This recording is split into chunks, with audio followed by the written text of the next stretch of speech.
नमस्कार, मैं हूं आपके साथ हिमानी कल्याणी। आप देख रहे हैं महाकाल टुडे। आइए नजर डालते हैं आज की कुछ खास खबरों पर। उज्जैन के सबसे बड़े संभागीय जिला अस्पताल के हालात बद से बदतर हो चुके हैं। लगभग 2 वर्ष से अस्पताल की लिफ्ट खराब होने के चलते बंद पड़ी है। इस और न तो जनप्रतिनिधियों का ध्यान है और न ही जिला प्रशासन के वरिष्ठ अधिकारियों का। हर बार की तरह अधिकारी व जनप्रतिनिधि हवाला देते हैं, टेंडर डाल दिया है, जल्द ही नई लिफ्ट लगाई जाएगी। आखिर कब तक लिफ्ट लगेगी, जबकि करोड़ों के विकास कार्य से शहर में विकास चल रहा है। ऐसे में जिला अस्पताल में लिफ्ट के लिए क्यों मरीजों को सजा दी जा रही है। अस्पताल में रोजाना मरीज आते हैं, ऐसे में आखिर कब तक लिफ्ट की सुविधा उपलब्ध होगी। आज अगर लिफ्ट चालू होती तो यह हादसा मरीज के साथ न हुआ होता। यह तो गनीमत रही कि उसको किसी प्रकार की चोट नहीं आई, अन्यथा एक बड़ा हादसा हो सकता था। इसमें अस्पताल के कर्मचारियों के बीच लापरवाही साफ तौर पर दिखाई दे रही है। स्ट्रेचर पर मरीज को धीरे धीरे ले जाया जा सकता था, लेकिन जल्दबाजी और ध्यान न रखने के कारण सीधे स्ट्रेचर से मरीज नीचे आ गिरा और उसके बाद फिर मरीज को उठाकर स्ट्रेचर पर लेटाकर जैसे ही वार्ड में ले जाया गया तो वार्ड के बेड पर भी उसको जानवरों के जैसे पटक दिया गया। उनका कहना था कि मरीज ने शराब पी रखी है। कर्मचारी से जब हमने बात की तो उसका कहना था कि अगर लिफ्ट सही होती तो यह हादसा नहीं होता।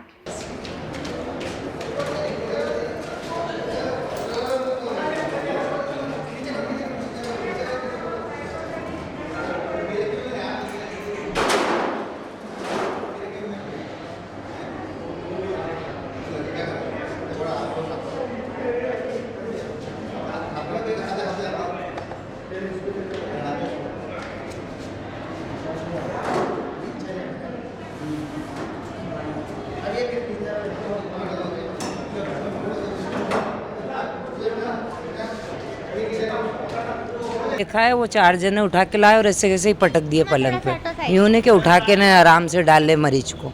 सीढ़ी पे भी गिर गई है। हाँ, तो मरीजों के साथ व्यवहार कैसा होता है? अरे सर ना संभाल नहीं है यहाँ कुछ भी। वो एक हमारा भाई है, वो भी रात को गिर गया एक्सीडेंट में, खाली बाटली लगा दी, उसकी संभाल नहीं है। केडी गेट स्थित रिहायशी इलाके से शराब की दुकान हटाए जाने की मांग लगातार जोर पकड़ती जा रही है। बुधवार को कांग्रेस नेत्री नूरी खान ने यहां अपने तमाम समर्थकों और स्थानीय लोगों के साथ धावा बोला और शराब की दुकान हटाए जाने की मांग को लेकर जमकर हंगामा किया और शराब की दुकान पर ताला भी जड़ दिया। मध्य प्रदेश कांग्रेस की सीनियर वाइस प्रेसिडेंट नूरी खान के मुताबिक केडी गेट क्षेत्र स्थित रिहायशी इलाके से जब तक शराब की दुकान नहीं हटाई जाती तब तक उनका आंदोलन जारी रहेगा। उन्होंने इस दौरान मध्य प्रदेश सरकार की आबकारी नीति पर भी हमला बोला और सवाल उठाया कि एक और सरकार राशन, स्वास्थ्य और शिक्षा से जुड़ी चीज़ों पर टैक्स बढ़ा रही है तो दूसरी ओर शराब पर टैक्स कम कर मध्य प्रदेश की युवा पीढ़ी को नशे के दलदल में धकेलने का काम कर रही है। उन्होंने शिकायत दर्ज कराई कि केडी क्षेत्र के रिहायशी इलाके में शराब की दुकान होने की वजह से महिलाएं लगातार उत्पीड़न का शिकार हो रही हैं।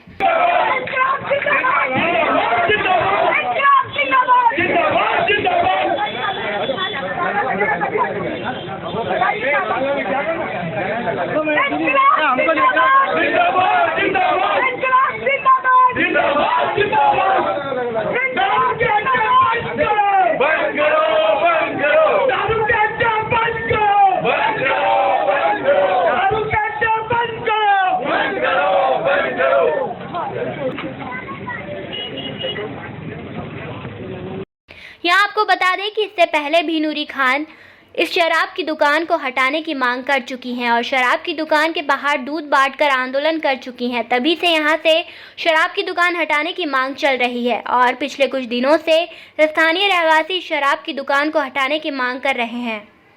देखिए, केडी गेट पर ये शासकीय शराब की जो दुकान है लगातार हम विरोध कर रहे हैं, क्योंकि यहाँ पर आए दिन महिलाओं को उत्पीड़न का सामना करना पड़ता है। युवाओं को नशे की लत पड़ रही है। ये घनी आबादी वाला इलाका है। यहाँ पर लोगों को अभी 2-3 दिन बाद रमजान शुरू होने वाले हैं, नमाज के लिए निकलना होता है। लोग सड़कों पर बैठकर शराब पी रहे हैं। आज हमने यहाँ पर आकर दुकान बंद करवाई है और दुकान बंद की गई है और मैं प्रशासन से और सरकार से कहना चाहती हूँ कि रहवासी इलाके में किसी भी तरह की शराब की और नशे की दुकान बर्दाश्त नहीं की जाएगी। अगर फिर से दुकान खुलती है तो हम फिर से आंदोलन करेंगे और पीछे नहीं हटेंगे जब तक कि यहाँ से दुकानें नहीं हट जाएंगी। इसका हल क्या है? देखिए, स्थायी हल सरकार को सोचना चाहिए कि शिक्षा पर, किताबों पर तो टैक्स बढ़ा दिया, राशन पर टैक्स बढ़ा दिया, जितनी दवाइयाँ हैं उन पर टैक्स बढ़ा दिया, लेकिन शराब पर टैक्स घटा दिया। आज घर जो है लोगों के बर्बाद होने की कगार पर है। तो सरकार की आबकारी नीति भी गलत है और खासकर उज्जैन पवित्र नगरी है, धार्मिक नगरी है, यहाँ पर रहवासी इलाकों में कोई भी शराब की दुकान बर्दाश्त नहीं की जाए। आज के लिए बंद किया है कि परमानेंट? देखिए, ये हमने इनसे बंद करने का अनुरोध किया है, आपके सामने हमने यहाँ पर प्रदर्शन किया है और ये परमानेंट तरीके से बंद होगी। इस क्षेत्र में कोई भी दुकान नहीं खोली जाएगी। आज जो ताला लगाया गया है परमानेंट ताला रहेगा कि अभी? अगर ताला खुलता है या दुकान खुलती है तो हम फिर से आंदोलन करेंगे और आंदोलन सतत जारी रहेगा। आज चैत्र मास की कृष्ण पक्ष की अमावस्या होने के कारण उज्जैन में मोक्षदायिनी मां शिप्रा नदी पर श्रद्धालुओं का तांता लगा हुआ है। आज की अमावस्या को भूतली अमावस्या भी कहा जाता है, इसलिए शिप्रा नदी के तट पर भूत प्रेत की बाधाओं के निवारण के लिए देश के कोने कोने से लोग आए हुए हैं। वैसे तो उज्जैन धार्मिक नगरी के रूप में विख्यात है, पर यहाँ की तांत्रिक क्रिया भी बड़े पैमाने पर मशहूर है। उज्जैन में मोक्षदायिनी मां शिप्रा नदी के प्रत्येक घाट पर आज तांत्रिक क्रिया का नज़ारा देखा जा सकता है। कई लोग भूत प्रेत की बाधाओं को दूर करने के लिए टोने टोटके कर रहे हैं।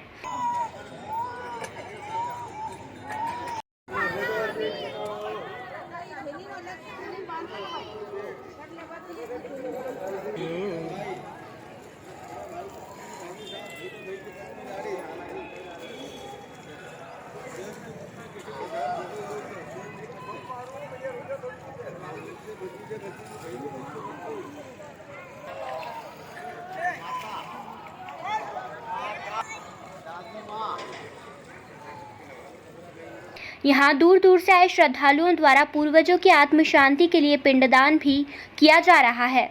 आज का दिन विशेष होने के कारण यहाँ कई लोग काल सर्प दोष का भी निवारण करा रहे हैं।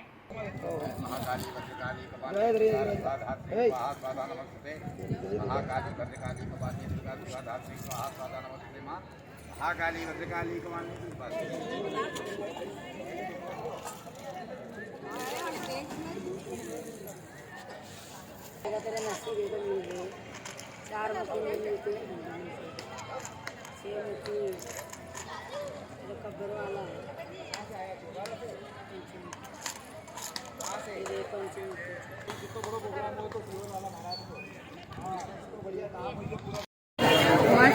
शिप्रा तट राम घाट पे आए हैं आज अमावस्या स्नान करने के लिए। ये प्रेत स्नान करने से मन को शांति मिलती है।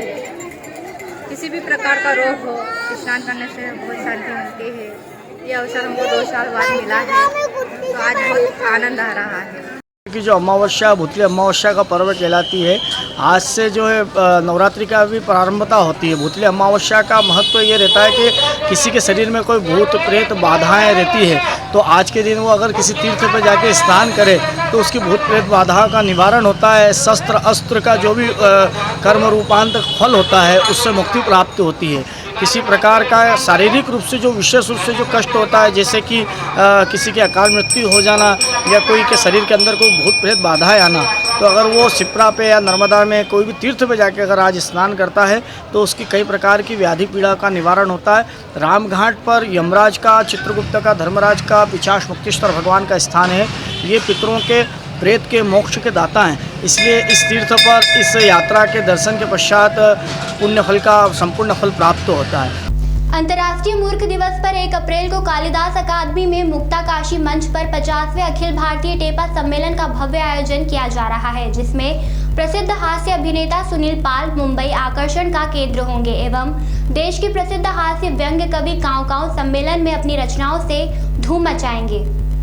अखिल भारतीय टेपा सम्मेलन के सचिव मनीष शर्मा एवं शिवा खत्री ने चर्चा के दौरान बताया कि टेपा सम्मेलन का यह स्वर्ण जयंती वर्ष है और 50वां टेपा सम्मेलन स्वर्ण महोत्सव के रूप में आयोजित किया जा रहा है।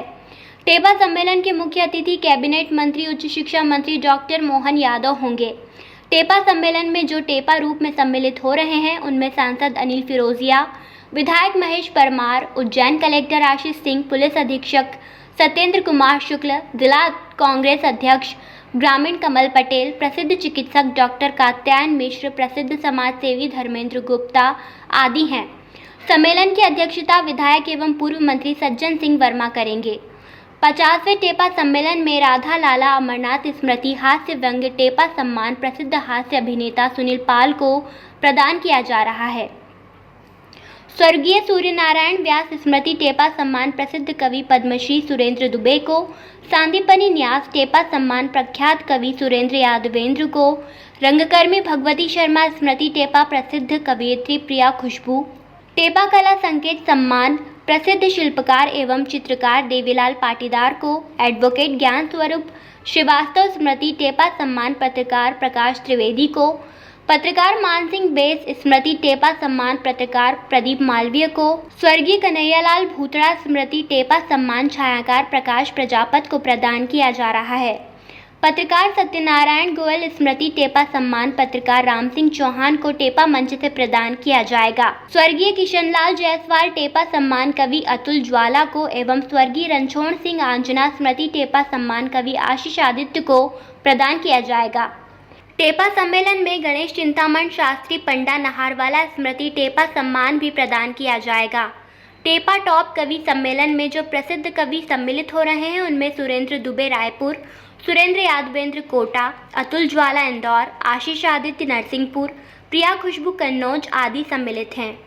टेपा रपट प्रशस्ति वाचन टेपा चिल्मी मुकदमे चलेंगे और अतिथियों को विचित्र वेशभूषा पहनाई जाएगी। कला संयोजक प्रख्यात टेपा सम्मेलन के सूत्रधार प्रसिद्ध कवि अशोक भाटी, दिनेश दिग्गज एवं सहयोगी कुलदीप रंगीला, प्रेमशीला और कार्टूनिस्ट देवेंद्र होंगे। डॉक्टर श्री शर्मा जी अंदर की स्मृति में हम कर रहे हैं। श्री सुनील पॉल जी को चीफ गेस्ट, बाकी की जानकारी मनीष ने टेपा सम्मेलन परिवार की ओर से हार्दिक स्वागत अभिनंदन। ये 50वां अखिल भारतीय टेपा सम्मेलन कल 1 अप्रैल को मुक्ता काशी मंच दास एकेडमी में आयोजित करने जा रहे हैं। 1970 के अपने प्रतिष्ठित समाचार पत्रों में, चैनल्स में हमेशा से टेपा को एक विशेष स्थान प्राप्त। कोठी स्थित एडीएम कार्यालय की छत भरभराकर गिर गई। इसमें जनहानि तो नहीं हुई, लेकिन कार्यालय में टेबल का कांच व अन्य सामान टूट गया। गनीमत यह रही कि घटना के दौरान एडीएम संतोष टैगोर कार्यालय में नहीं थे। वहीं छत के गिरते ही कार्यालय में बैठे अन्य कर्मचारी घबरा गए और इधर उधर भागने लगे। उज्जैन के एडीएम कार्यालय में छत गिरने की घटना हुई है। दीवार पर लगा प्लास्टर गिरने से यह हादसा हुआ है। एडीएम कार्यालय में पीओपी की छत बनाई गई थी। छत के लिए लगाई गई एल्यूमिनियम की प्लेट प्लास्टर का दबाव नहीं झेल पाई और नीचे आ गई। जिस वक्त यह घटना हुई उस समय एडीएम संतोष टैगोर मौजूद नहीं थे।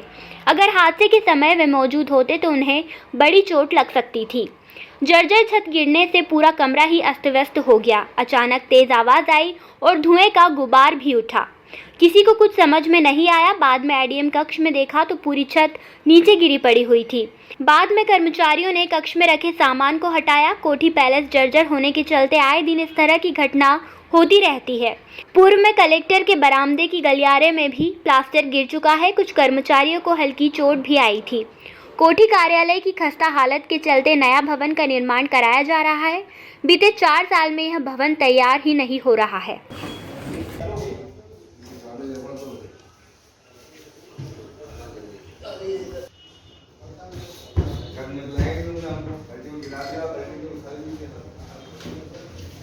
देश दुनिया में उज्जैन की पहचान बने श्री महाकालेश्वर मंदिर में तड़के होने वाली भस्म आरती में जल्द ही नई व्यवस्था लागू की जाने वाली है।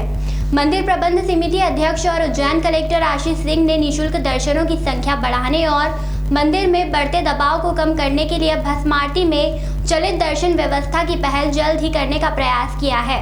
जल्द ही मंदिर समिति के अफसरों के माध्यम से भक्तों को चलित दर्शन की सुविधा मिलने लगेगी। 2 घंटे की भस्म आरती के दौरान सैकड़ों की संख्या में श्रद्धालु दर्शन कर सकेंगे। विश्व प्रसिद्ध श्री महाकालेश्वर मंदिर की ख्यात भस्म आरती में बड़ा बदलाव किया गया है। कई दिनों से भक्तों की आवाज पर पहली बार चलित भस्म आरती दर्शन व्यवस्था लागू की जा रही है। इसमें न तो भक्तों को किसी तरह की अनुमति की आवश्यकता होगी और न ही किसी तरह का शुल्क लगेगा। बाबा महाकाल के भक्त करीब 2 घंटे चलने वाली भस्म आरती में कतारबद्ध होकर चलित दर्शन कर सकेंगे। श्री महाकाल मंदिर प्रबंध समिति अध्यक्ष और उज्जैन कलेक्टर आशीष सिंह ने बताया कि चलित भस्म आरती का प्रस्ताव आया है। समिति की बैठक कर निर्णय लिया जाएगा। जल्द ही नई व्यवस्था तड़के होने वाली बाबा महाकाल की भस्म आरती में चलित दर्शन शुरू कर दिए जाएंगे। सभी भक्तों के लिए निःशुल्क दर्शन व्यवस्था रहेगी। महाकाल मंदिर में अभी 1500 भक्तों को भस्म आरती में प्रवेश दिया जा रहा है। इसमें 300 भक्तों को निःशुल्क तो अन्य भक्तों से 200 रुपये शुल्क लिया जा रहा है। चलित दर्शन व्यवस्था में मंदिर के अंदर करीब 2 बैरिकेड्स को खाली रखा जाएगा। इन बैरिकेड्स के माध्यम से भक्तों को प्रवेश दिया जाएगा और वे दर्शन कर मंदिर के बाहर निकलते जाएंगे। 2 घंटों में सैकड़ों भक्त भस्म आरती के दौरान बाबा के निःशुल्क दर्शन कर पाएंगे। का एक विचार जो है वो आया है और जो आगामी प्रबंध समिति की बैठक होगी उसमें इसको रखा जाएगा। इसके पीछे जो उद्देश्य है वो ये है कि अभी हमारी जो भस्म आरती की परमिशंस हैं वो 1600 हैं और उसको हम लोग नहीं बढ़ा सकते हैं क्योंकि उससे ज़्यादा लोगों को बैठाने की हमारे पास व्यवस्था नहीं है। अगर उससे ज़्यादा लोगों को बैठाते हैं तो उनको भस्म आरती के दर्शन नहीं हो पाते हैं अभी सामने। लेकिन ये देखने में आ रहा है कि चाहे ऑनलाइन माध्यम से हो, चाहे ऑफलाइन माध्यम से हो, चाहे प्रोटोकॉल के माध्यम से हो, जितने लोगों को भस्म आरती की परमिशन मिल रही है उससे कहीं अधिक लोग छूट भी रहे हैं जो भस्म आरती की परमिशन नहीं ले पा रहे हैं। तो इसलिए उनको निराश होकर वापस ना जाना पड़े। अगर ऑफलाइन टिकट लेने के लिए कोई आदमी 2-2.5 घंटे की मेहनत के बाद भी टिकट नहीं ले पाता है, पास नहीं ले पाता है, तब भी उसको हम लोग कोई न कोई सुविधा मुहैया कराएं।